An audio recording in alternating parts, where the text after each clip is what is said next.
آپ صلی اللہ علیہ وسلم نے دیکھا کہ ایک شخص سجدے کیے جا رہا ہے، رکوع کیے جا رہا ہے. بہت اچھی بات ہے سجدے کرنا، بہت عمدہ بات ہے رکوع کرنا، لیکن آپ صلی اللہ علیہ وسلم نے اس تیزی سجدوں رکوعوں کو دیکھا تو فرمایا علیکم ہدیا قاصدا، میانہ روی اختیار کرو، ذرا سکون سے سجدے کر لو، ذرا سکون سے رکوع کرو. کچھ لوگ کرتے ہی نہیں ہے سجدہ، کافر. کچھ کرنے لگتے ہیں تو حدیث کے الفاظ یہ ہیں، منافق کی نشانی یہ ہے عصر کی نماز کو لیٹ کرتا ہے، اتنا لیٹ کرتا ہے جب سورج غروب ہونے کو آتا ہے ینقر اربعا، کوے کی طرح 4 ٹھونگے مارتا ہے، منافق ہے. فرمایا میانہ روی اختیار کرو.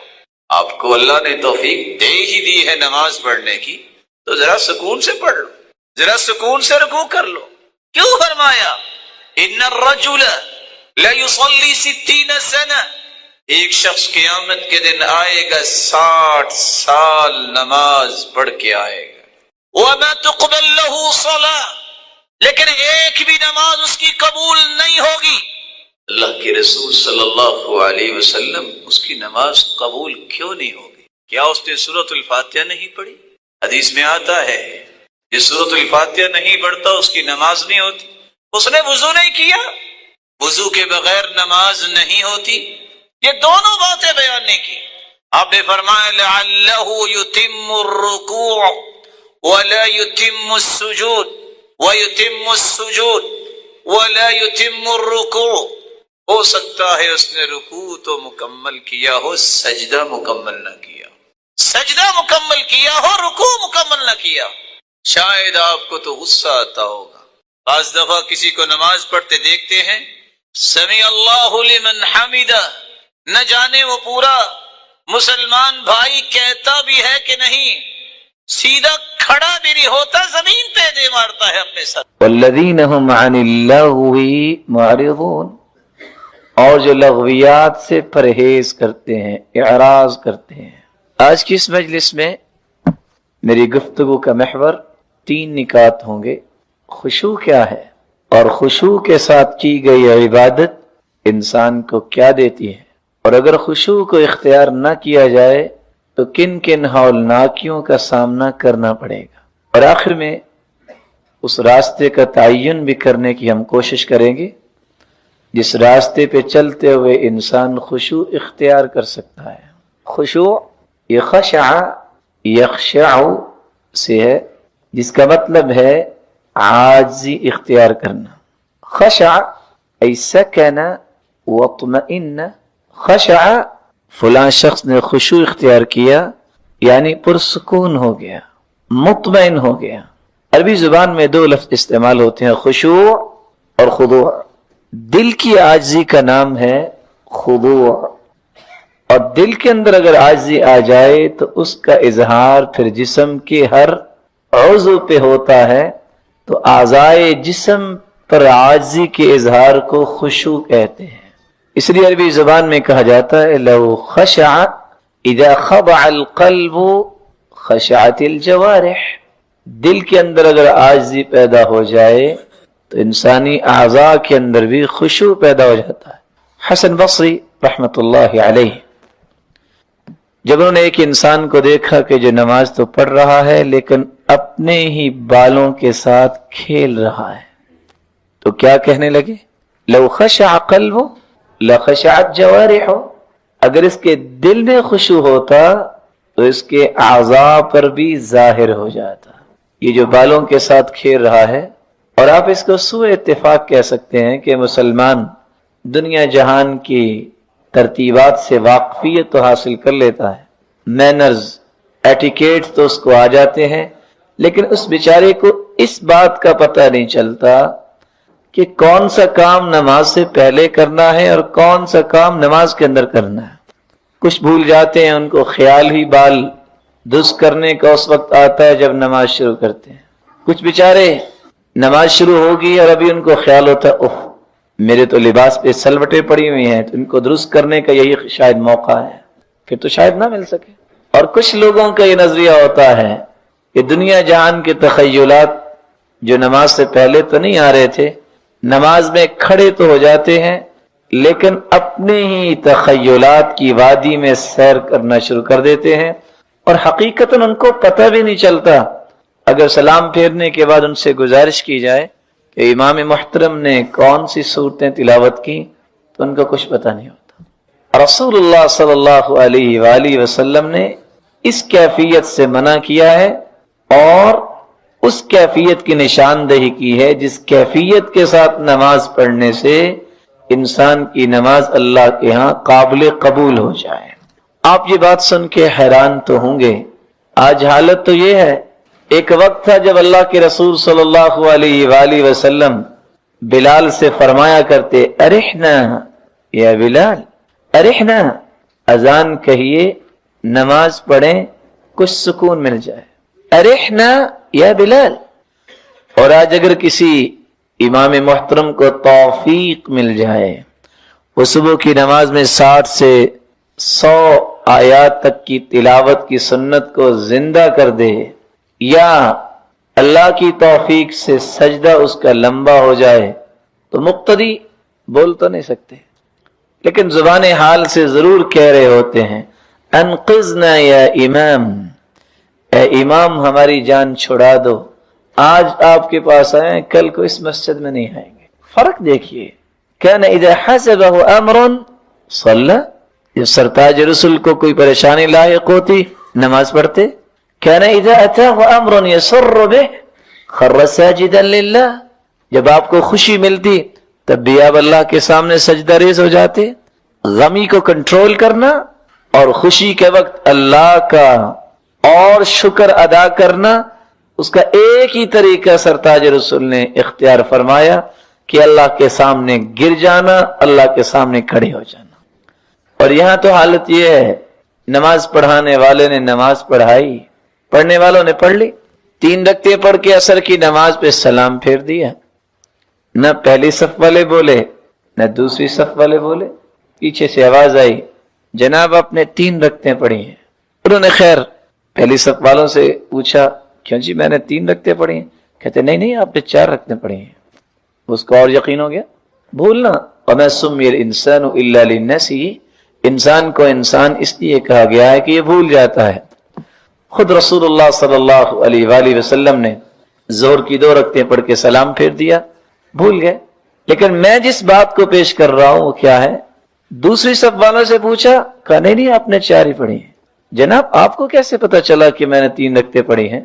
کہا کمال کی بات ہے، میری 4 دکانیں ہیں اور میں ہر روز عصر کی نماز کے اندر ایک رکعت میں ایک دکان کا حساب کرتا ہوں، میری ایک دکان بچ گئی ہے۔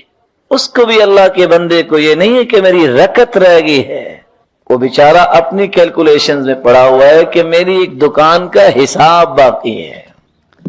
جبکہ علی رضی اللہ تعالی عنہ فرماتے ہیں، خشوع یہ ہے، اللہ یلتفت یمینا ولا شمالا ولا يعرف عمن هو عن یمینی وعن شمالی، خشوع یہ ہے کہ نہ دائیں التفات ہو نہ بائیں التفات ہو، بلکہ اس بات کا تو اس کو اندازہ ہی نہ ہو کہ میرے دائیں کون کھڑا ہے اور میرے بائیں کون کھڑا ہے۔ قرآن مجید نے اس لفظ کے معانی کا تعین کرتے ہوئے 4 مقامات پر یہ لفظ استعمال کیا ہے، وَخَشَعَتِ الْأَصْوَاتُ لِلرَّحْمَنِ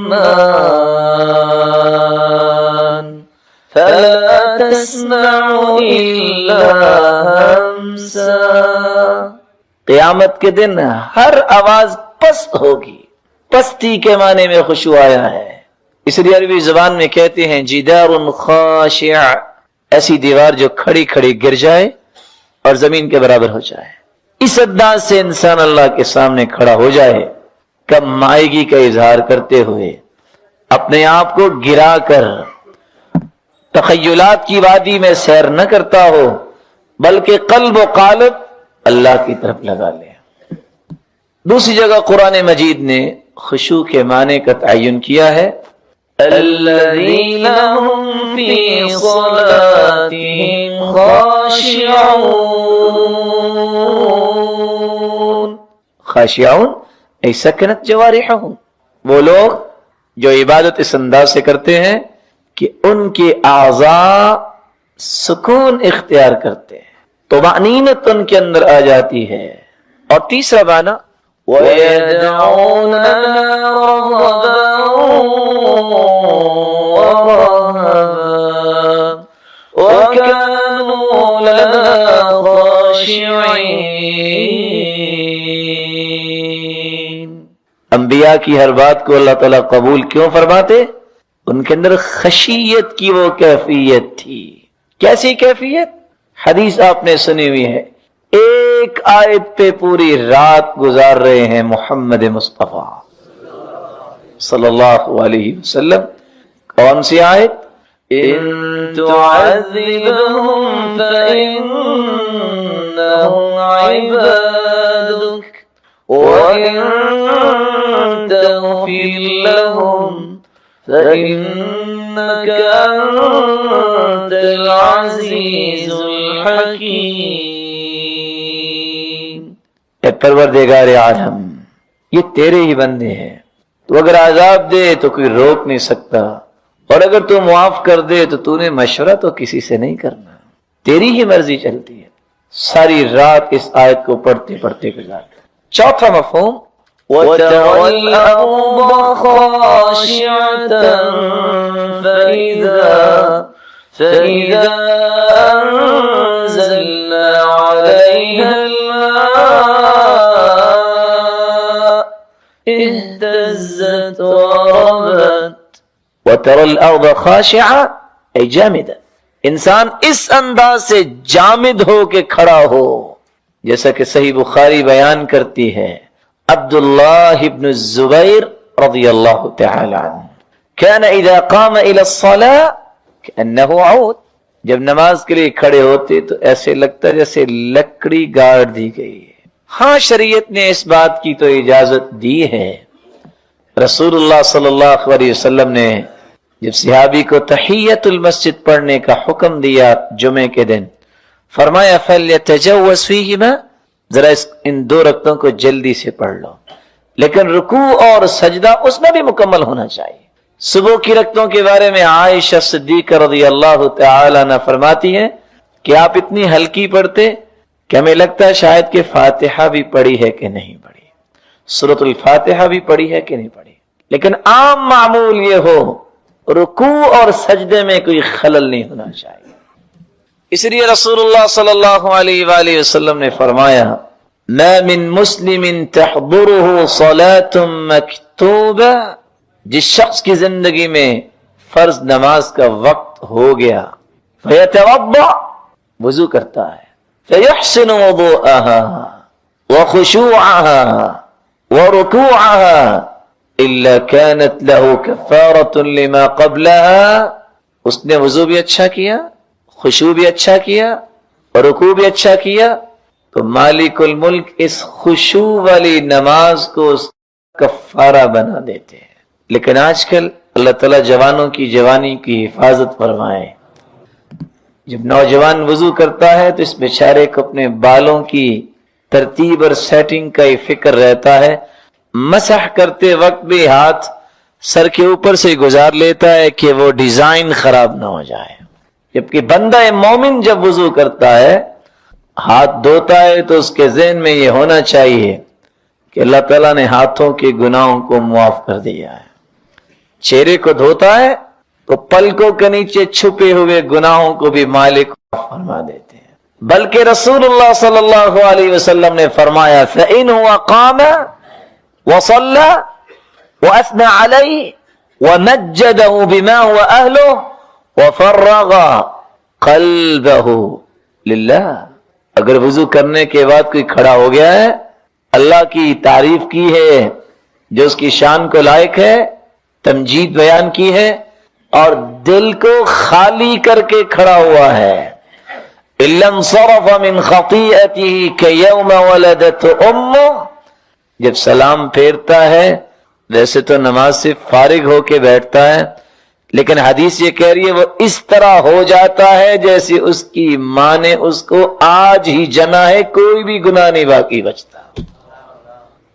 اور تیسری سعادت عقبہ بن عامر رضی اللہ تعالیٰ عنہ کی روایت میں ہے جو صحیح مسلم میں ہے، رسول اللہ صلی اللہ علیہ وآلہ وسلم نے فرمایا ما من مسلم یتوضا، کوئی بھی مسلمان جب وضو کرتا ہے پھر نماز پڑھتا ہے، ثم يقوم فيصلي ركعتين يقبل بوجهه وقلبه، اپنے چہرے کو بھی قبلے کی طرف لگا لیتا ہے اور دل میں بھی اللہ کی خشیت ہوتی ہے، الا وجبت له الجنہ، اللہ تو قیامت کے دن اس کے لیے جنت کو واجب قرار دے دیں گے۔